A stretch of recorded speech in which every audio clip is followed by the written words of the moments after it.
When you feel like shit, it's supposed to be warning you that your life is shit and something must change. And it's supposed to inspire you to push harder.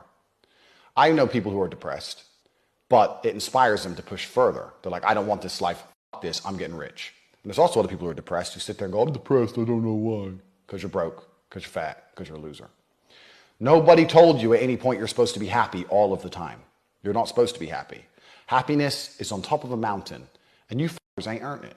I'm always looking forward to something. I wake up every day excited. Oh, I'll go do this today. I'll go do this today. I'll go do this today. And I very much live my life in a frame of, not I have to do this. It's very much a I get to do this. Change your language. I get to go to work today. If you're the kind of person who feels like they need therapy, you're useless. Because in the harshest realities of this cold world, there are people in Syria whose entire families have been blown to fuck, who are still getting up every day, making fucking bread and selling it on the streets so they have enough money to buy a new pair of sandals sometime next year. It's not about colors. If you're a billionaire and you go into a room and you meet a billionaire from Africa and a billionaire from Mexico and a billionaire from India, do you think that as a white billionaire you think, oh, black people? No, you don't give a fuck. Rich people all get along, no matter what color they are. The billionaires all stand around and talk and they're all different colors. Nobody minds. The only people who divide themselves by color are the poor people. And the billionaires ensure this happens so that the poor people can't get together for long enough to overthrow the rich people. It's not about black and white, it's about rich and poor. It's always been about rich and poor. The last time you lost a family member, the first thing you did is you sat in silence for half an hour. So you get a phone call and you just sit there. And someone goes, what's happened? And you might give them a few words. That's unhappy. The idea that people with no money are already so concerned with making money without work is amazing to me. You should be worried about active income.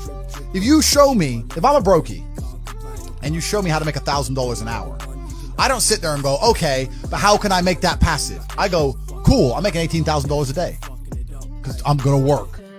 Dude, you don't need to worry about passive income until you have no more time. It's player versus player out here, man. It's on the street. It's not easy. For every dollar you make, for every pound you take, you took it from someone else. You don't make money, you take money. You're not the Federal Reserve. You can't create money from thin air. Every single pound in your bank is money you took from someone else. You might have convinced them to give it to you. You might have a coffee shop. I'll give you a nice coffee. You'll give me some money. Cool. But you still took his money, right? And I think the most miserable people on earth are those people who are born filthy rich. Imagine being born as an oil sheik. Money has no value. A Ferrari, you think it's going to make you happy? Has no value. Nothing has value. Everything is just whatever. Girls have no value. You can buy unlimited, you can buy unlimited Bugattis, you can buy whatever you want, diamonds. It doesn't mean anything. You have to be broke to appreciate being rich. You need that.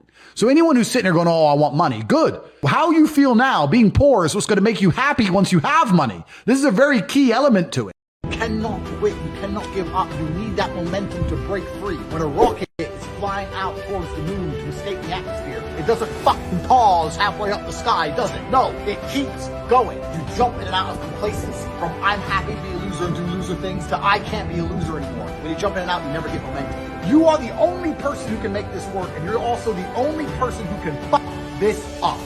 Every time you spend money, even if it's a pound, write down how they got it from you. And they're like, what do you mean? I'm like, all right, cool. You're walking down the street. You're going to Starbucks. You buy a coffee. Why did they take your money? Well, I wanted coffee. Yeah, but how? Okay, you wanted coffee, right? Cool. Did you only want a coffee because you saw Starbucks, or did you want a coffee beforehand? Why did you want their coffee and not another coffee? Did you buy a cake as well? Why did you buy a cake? All right, cool. So now you identified how they took your money. Then realize how they could have took more of your money. You bought a cake, but you didn't buy a sandwich. Why? The sandwiches weren't on display, or they looked cold, or they looked rubbish, or the woman who was serving me was old and ugly. Maybe she was a young cutie and talked to me about bologna sandwiches. I would have bought one, right? So you need to start identifying how your money is taken from you. Because once you identify how your money is taken from you, you can start to actually intelligently think about how you can take money from other people. I would never let myself get out of shape because then I couldn't view myself the same. I view myself a particular way, and that requires me to be in shape. I would never allow myself to become poor because I view myself a certain way, and that requires me to have financial assets. I view myself in a way that requires me to push hard to succeed, and it makes my life better. People often talk about downward spirals. He got in a downward spiral, he lost his girlfriend, then he started drinking, then he lost his friends, and he drunk more, and then in a downward spiral. You know what else is real? An upward spiral. You started training more, so he had more energy, and he started working more, started making more money, and then he went to a better gym, and then he trained harder, and then there's an upward spiral is exactly the same. An upward spiral is always fueled by ego. So having an ego is not a bad thing. In fact, I encourage every man out there to have an ego. Develop an ego, a massive one, and then work to justify it.